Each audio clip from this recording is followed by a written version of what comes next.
नमस्कार, मैं रवीश कुमार। देश का चुनाव आयुक्त कैसा हो? क्या ऐसा हो कि घुटने पर झुक जाए, प्रधानमंत्री के खिलाफ जांच करने से हिचक जाए या दबाव पड़ने पर हां में हां मिलाने लगे? चुनाव आयुक्तों की नियुक्ति की प्रक्रिया को लेकर सुप्रीम कोर्ट के संविधान पीठ से जो आवाजें आ रही हैं उसे ध्यान से सुनिए।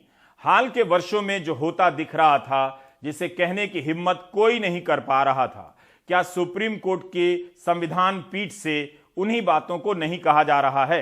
क्या हमारा चुनाव आयोग निष्पक्ष है? क्यों अदालत को कहना पड़ा कि चुनाव आयुक्त ऐसा हो जो प्रधानमंत्री के खिलाफ जांच करने से ना हिचके? क्या अदालत की यह बात केवल कल्पना पर आधारित है या वाकई ऐसा कुछ हुआ है जिसे हम सामने रखकर अदालत की इस टिप्पणी को देख सकते हैं? तो मेरे साथ फ्लैशबैक में आपको चलना पड़ेगा।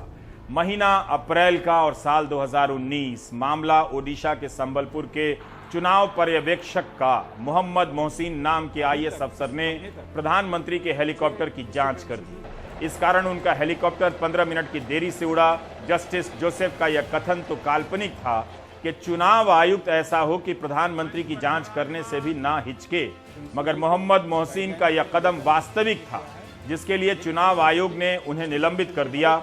मोहम्मद मोहसिन ने अपने निलंबन की चुनौती केंद्रीय प्रशासनिक पंचायत कैट में दी।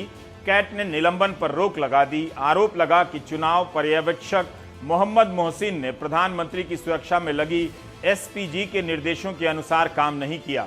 तब विपक्ष ने सवाल उठाया कि ऐसा कोई नियम है भी नहीं कि चुनावों के दौरान जांच से किसी को छूट मिली हो।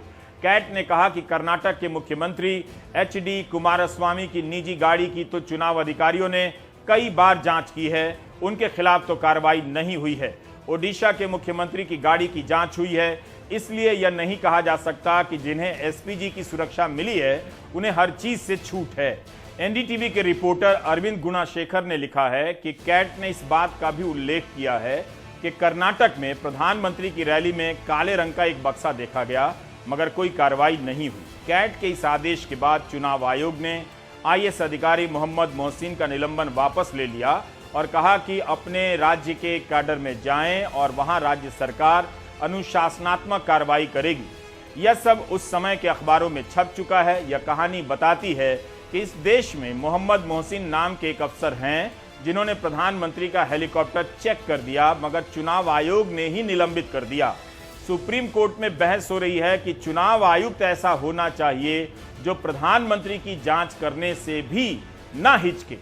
उस समय चुनाव आयोग ने कहा कि ऐसा कोई आदेश है कि एसपीजी सुरक्षा प्राप्त व्यक्तियों की जांच नहीं होगी।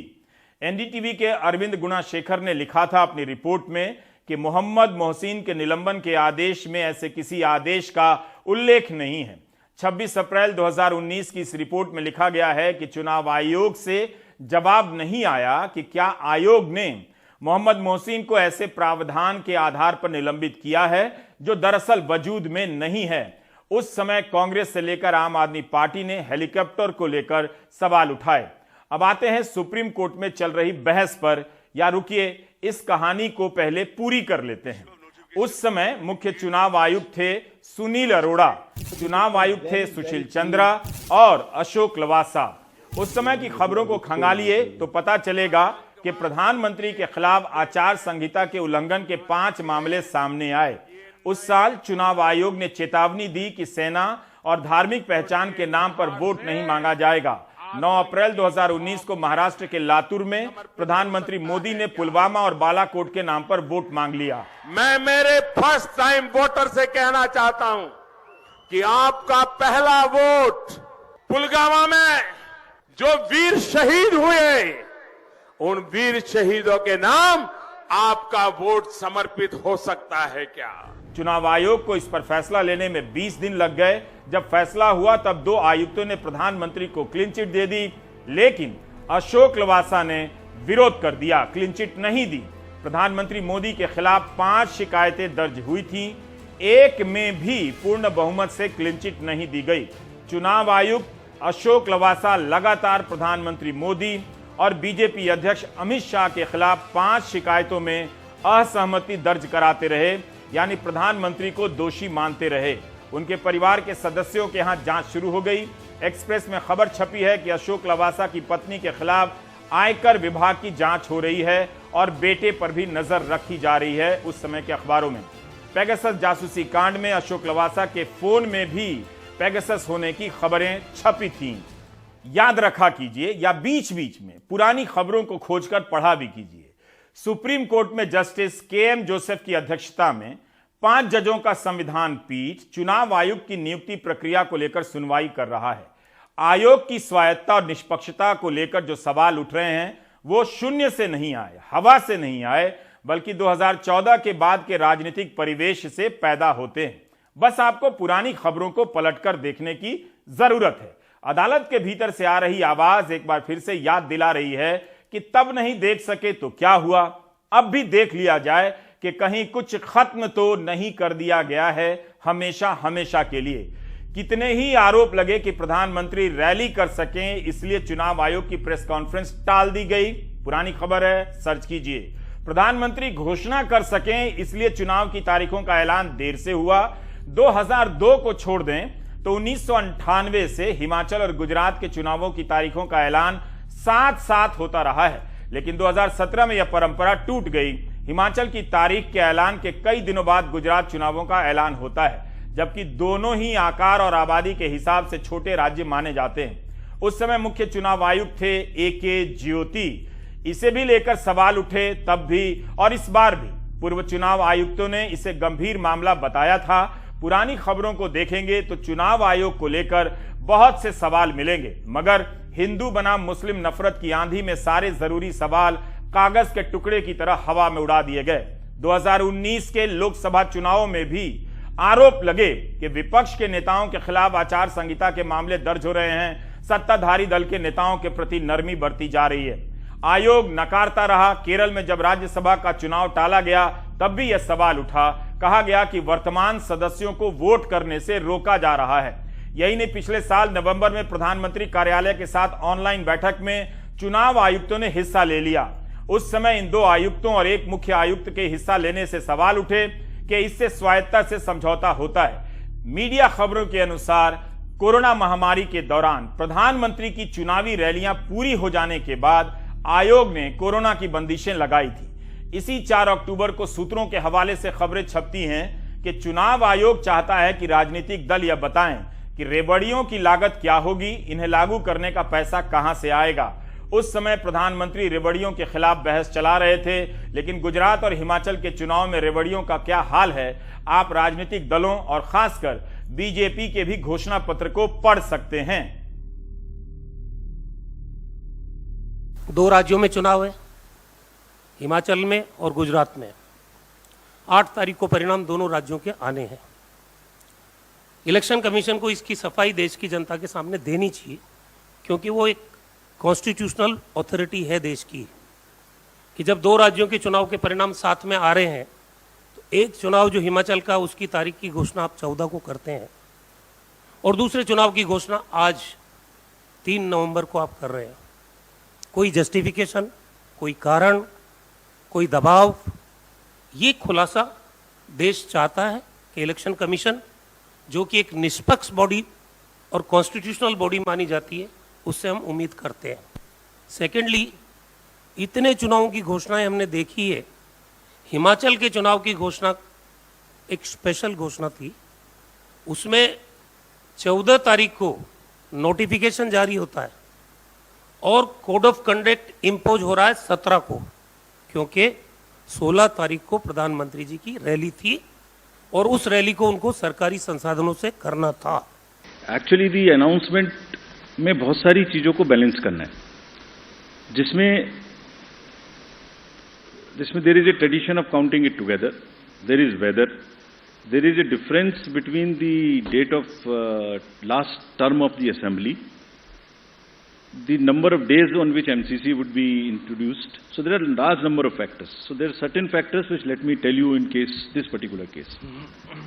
Announcement जो आज हम कर रहे हैं वो अभी भी लास्ट डेट ऑफ जो टर्म है असेंबली का वो 18 फरवरी 2023 में है, उससे 110 दिन पहले है. Still, it is quite in advance. There is still time. But then it gets constrained by or limited by, or we have to factor in the elections in the other state. Then, from counting, 72 days gap between announcement, this is on 8th of December, and the 18th of February. Still, there is a 72 days gap. तब जब विपक्ष के नेता चुनाव आयोग पर सवाल उठाया करते थे तो उनका मजाक उड़ता था। कहा जाता था कि जनता वोट नहीं दे रही है, हार जा रहे हैं, इसलिए हताशा में आयोग को निशाना बना रहे हैं। संविधान के पीठ में justice K M. Joseph, justice Ajay Rastogi, justice C T. Ravi Kumar, justice Aniruddha Bose, justice Hrishikesh Roy शामिल हैं। वकील प्रशांत भूषण की याचिका पर सुनवाई चल रही है, अब फैसला आना बाकी है। मामला यह है कि पंजाब काडर के आईएएस अधिकारी अरुण गोयल शुक्रवार के दिन स्वैच्छिक सेवानिवृत्ति लेते हैं, रिटायर हो जाते हैं। शनिवार को चुनाव आयुक्त बना दिए जाते हैं, अधिसूचना जारी हो जाती है और सोमवार को चुनाव आयुक्त का पदभार ग्रहण कर लेते हैं। यह जल्दबाजी क्यों की गई? जस्टिस अजय रस्तोगी ने पूछा कि 24 घंटे में नियुक्ति हो भी गई, इस आपाधापी में आपने कैसे जांच पड़ताल की? जस्टिस बोस ने कहा कि इतनी रफ्तार से इनकी नियुक्ति संदेह पैदा करती है।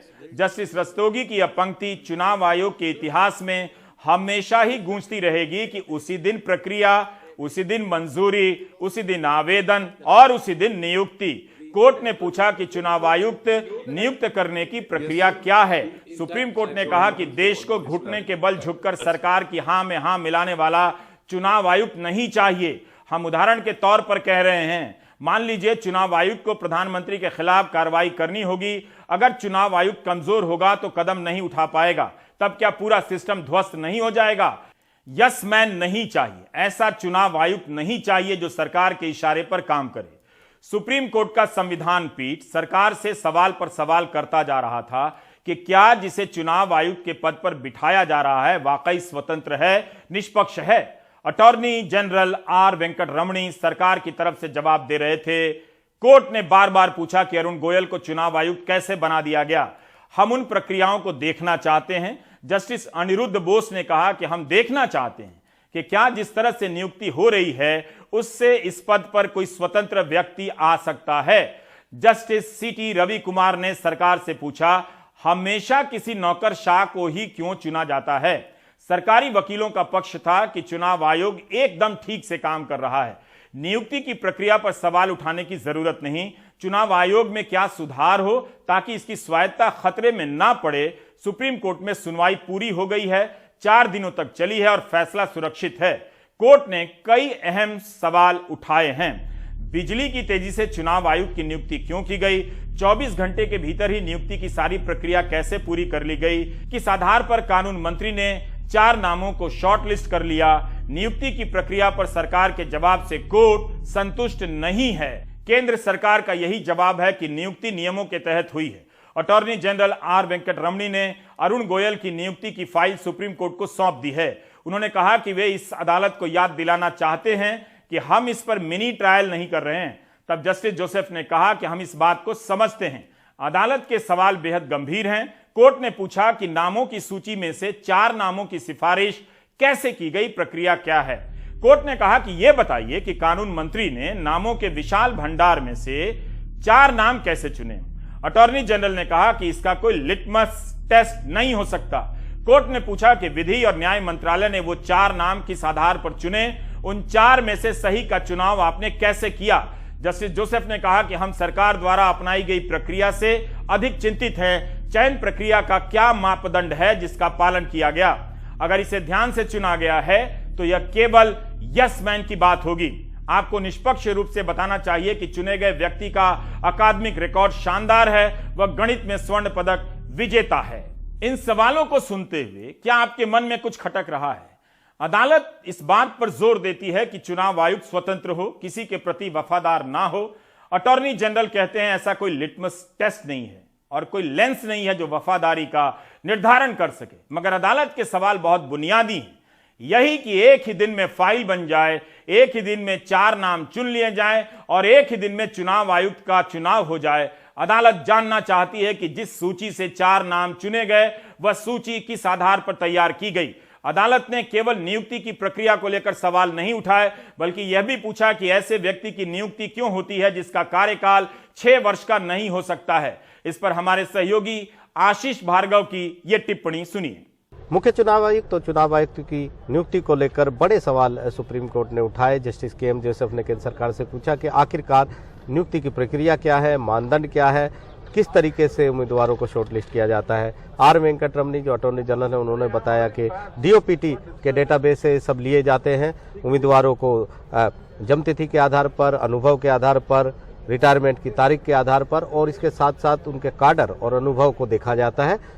उसके बाद कानून मंत्रालय जो है वो प्रधानमंत्री को शॉर्ट लिस्टेड उम्मीदवारों की सूची भेजता है। लेकिन जस्टिस के.एम. जोसेफ ने कहा कि इसके लिए क्या प्रक्रिया है, इतने सारे लोगों में से 4 लोग कानून मंत्री ने कैसे शॉर्ट लिस्ट किए, क्या देखा, क्योंकि उसी लिस्ट में बहुत सारे ऐसे लोग थे जो ज़्यादा यंग थे और ऐसे में क्यों ऐसे व्यक्ति को शामिल किया गया जिसके पास 6 साल का कार्यकाल नहीं था।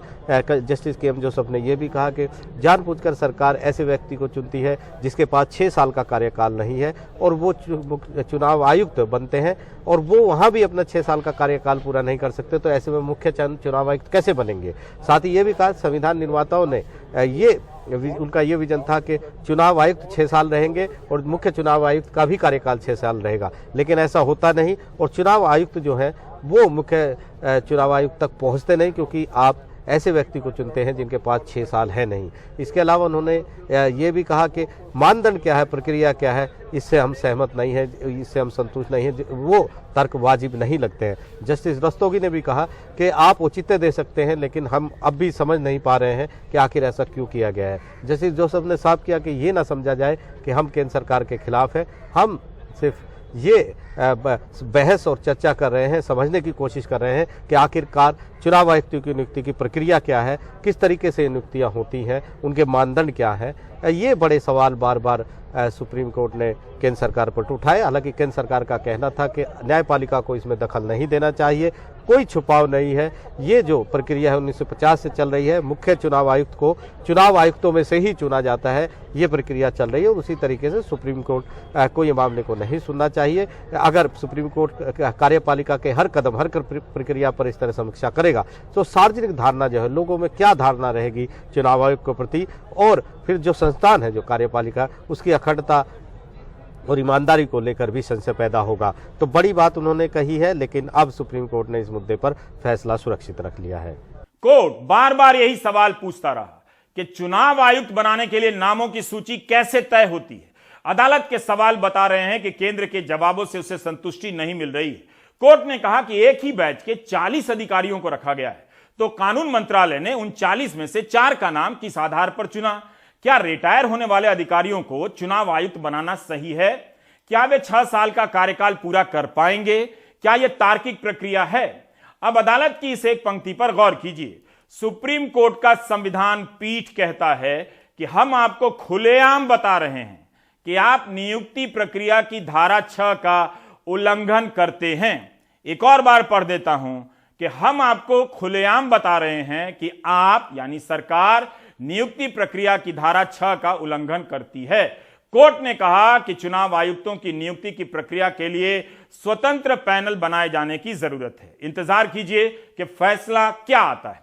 तब तक इस बात को लेकर सोचते रहिए कि चुनाव आयुक्त के पद पर अरुण गोयल की नियुक्ति की फाइल बनती है, आगे बढ़ती है, कानून मंत्री मंजूरी देते हैं, प्रधानमंत्री के पास जाती है, वे मंजूरी देते हैं और राष्ट्रपति अधिसूचना जारी कर देते हैं। यह सब 24 घंटे में हो जाता है।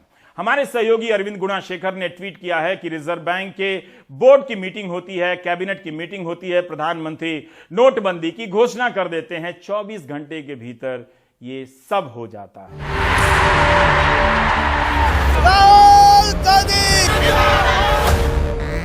राहुल गांधी की पदयात्रा महाराष्ट्र से होती हुई मध्य प्रदेश में प्रवेश कर चुकी है। मध्य प्रदेश में आते ही राहुल ने कांग्रेस की चुनी हुई सरकार गिरा देने का मामला उठाया। कहा कि बीजेपी कुछ विधायकों को खरीद लेती है। तेलंगाना के मुख्यमंत्री ने भी बीजेपी पर आरोप लगाया है कि वह कथित रूप से 100 करोड़ रुपए का प्रलोभन देकर उनके विधायकों को खरीद रही है। मुख्यमंत्री इस पूरे मामले में सबूत होने का भी दावा करते हैं। एसआईटी जांच हो रही है। बीजेपी के नेता बीएल संतोष को पूछताछ के लिए हाजिर होना था। उनका कहना है कि उन्हें नोटिस नहीं मिला है। दिल्ली के मुख्यमंत्री अरविंद केजरीवाल बार बार आरोप लगा चुके हैं कि बीजेपी उनके 10 विधायकों को कथित रूप से खरीदने की कोशिश कर रही है, उन्हें 25-25 करोड़ देने की पेशकश कर रही है। पंजाब में ऑपरेशन लोटस चल रहा है। इन आरोपों के जवाब में बीजेपी सबूत मांगती है और खंडन करती है। महाराष्ट्र में भी यही आरोप लगा कि बीजेपी ने जांच एजेंसियों के प्रभावों का इस्तेमाल कर शिवसेना तोड़ दी और अपनी सरकार बना ली। सवाल यह भी उठता है कि कांग्रेस मध्य प्रदेश की सरकार क्यों नहीं बचा सकी, उसके विधायक ही क्यों बिक गए।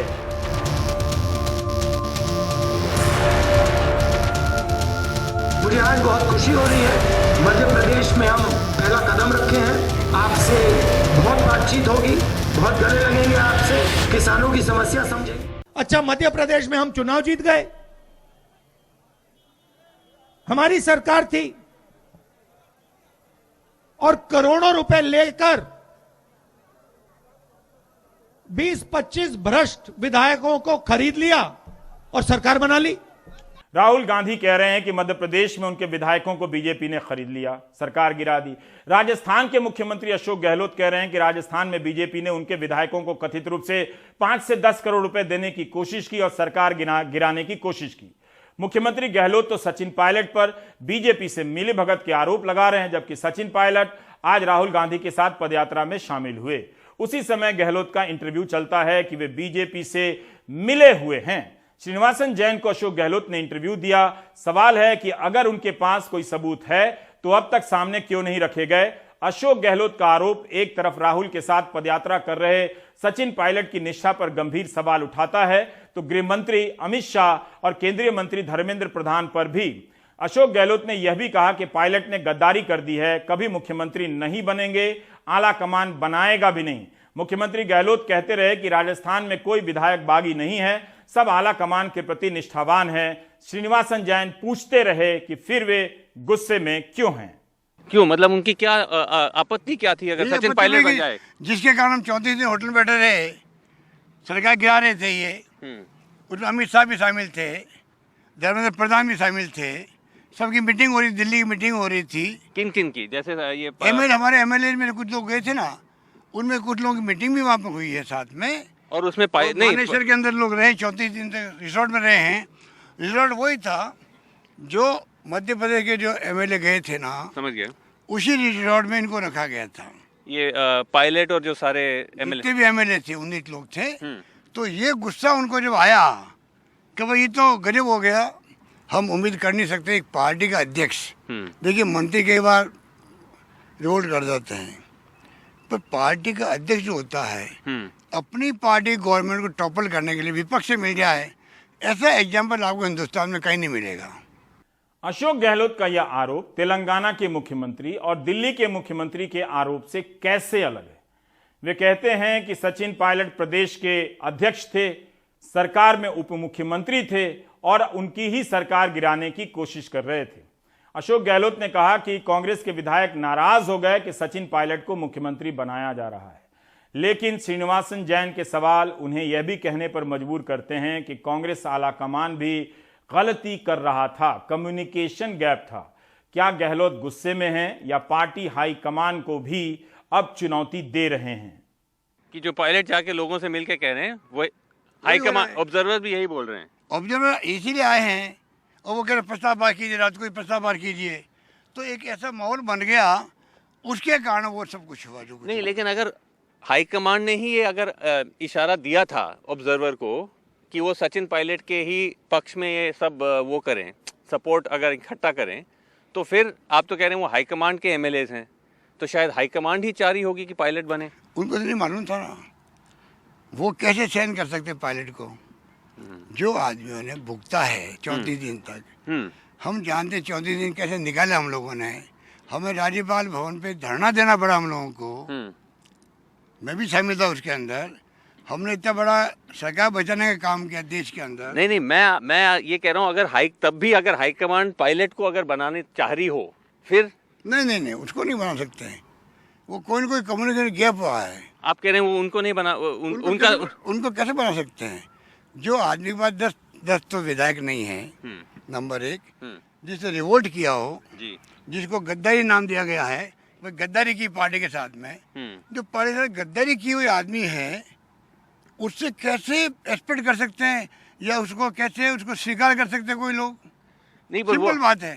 अशोक गहलोत का यह इंटरव्यू दुधारी तलवार की तरह है। एक तरफ सचिन पायलट पर गंभीर आरोप लगा रहे हैं जो इस समय पदयात्रा में राहुल के साथ नजर आए, तो दूसरी तरफ उससे भी गंभीर आरोप लगा रहे हैं कि कांग्रेस के विधायकों को बीजेपी के दफ्तर में 5 करोड़ 10 करोड़ रुपए कथित रूप से दिए गए। अपनी ही पार्टी के विधायकों पर और बीजेपी पर यह आरोप सामान्य नहीं है। बट उन्होंने तो डिनाई किया है कि मैं बीजेपी से तो मेरा कोई लेना देना ही नहीं था। सचिन पायलट नहीं, ने किसी को डिनाई कर ही नहीं सकता। वो पूरा खेल उन्हीं का था। 10 करोड़ रुपए बांटे गए हैं, मेरे पास प्रूफ है। 10 करोड़ रुपए बांटे गए हैं सबको। मुझे पता नहीं किसको क्या 5 करोड़ मिले, किसको 10 मिले, बल्कि बीजेपी दफ्तर से पैसे उठाए गए दिल्ली के अंदर। बीजेपी दिल्ली हेडक्वार्टर से, दिल्ली के बीजेपी दफ्तर से पैसे उठाए गए हैं कई लोगों ने, जो मुझे खुद ने उन लोगों ने कहा है। तो ये बात सबके सामने है। पायलट कहते हैं कि वे बीजेपी के हाथों नहीं खेल रहे थे। इस सवाल पर अशोक गहलोत कहते हैं कि पायलट गलत बोल रहे हैं। बीजेपी ने इस बगावत को फंड किया, पैसा दिया गया है। तो आप कह रहे हैं कि पायलट जब डिनाई करता है कि मेरा बीजेपी से कोई लेना देना नहीं था। मैं पहली बार सुन रहा हूँ ये बात। तो आप पहली बार सुन रहा हूँ। बट उन्होंने तो कहा है कि आपको कहा होगा। उन्होंने कहा, मैं नहीं, मेरे को भी नहीं, मीडिया को कहा है कि मेरा तो बीजेपी से कोई लेना देना था। मैं I was unhappy with in the Congress और मैं चला गया। अगर वो जाके बैठते हैं आईसीसी में हेडक्वार्टर पे, मान लीजिए, आज तक इतिहास में 50 साल में देख रहा हूँ, 50 साल में आज तक लोग जाके बैठे हैं, एआईसीसी जाके बैठे हैं, मैडम से जाके मिले हैं, शिकायत दर्ज कर रही है। पहला केस था कि जाके मानेसर में जाके बैठे हो। धर्मेंद्र प्रधान खुद मानेसर आता था वहाँ पर, जो बीजेपी के मंत्री हैं, हमारे 2 लोग इंडिपेंडेंट एमएलए और वहाँ पे जाके बैठ गए थे अलग।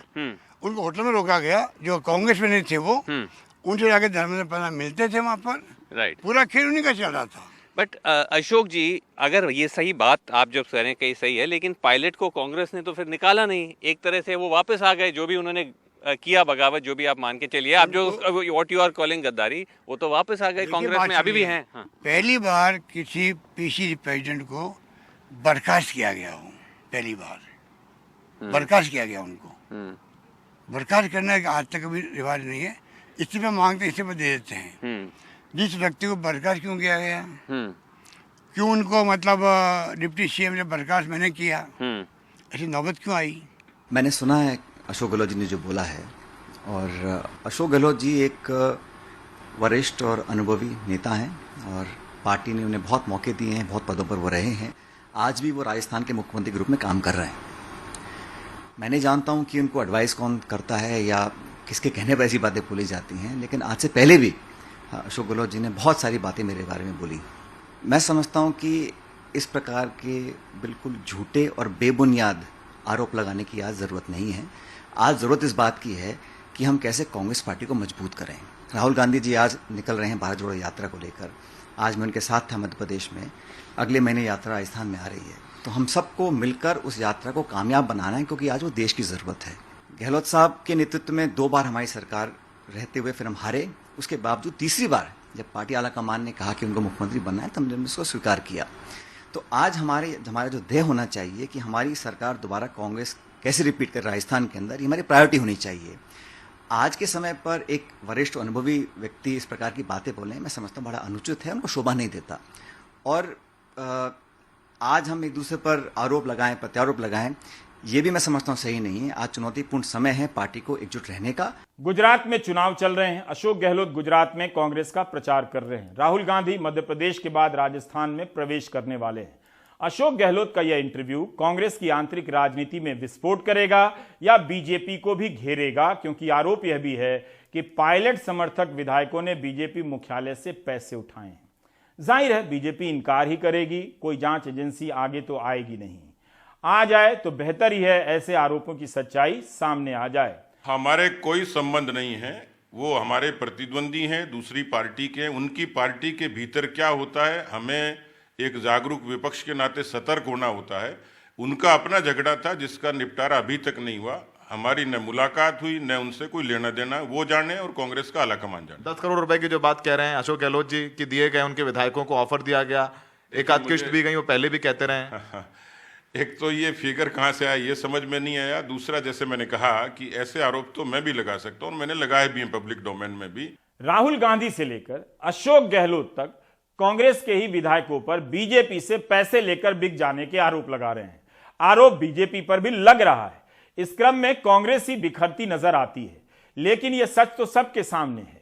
गुजरात में अरविंद केजरीवाल कहते हैं कि कांग्रेस के विधायक जीतकर बीजेपी में मिल जाते हैं।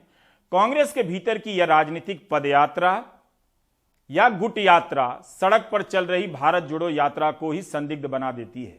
बीजेपी को कहने का मौका देती है कि अपनी पार्टी को ही पहले जोड़ लीजिए, बहुत है, आप ब्रेक ले लीजिए।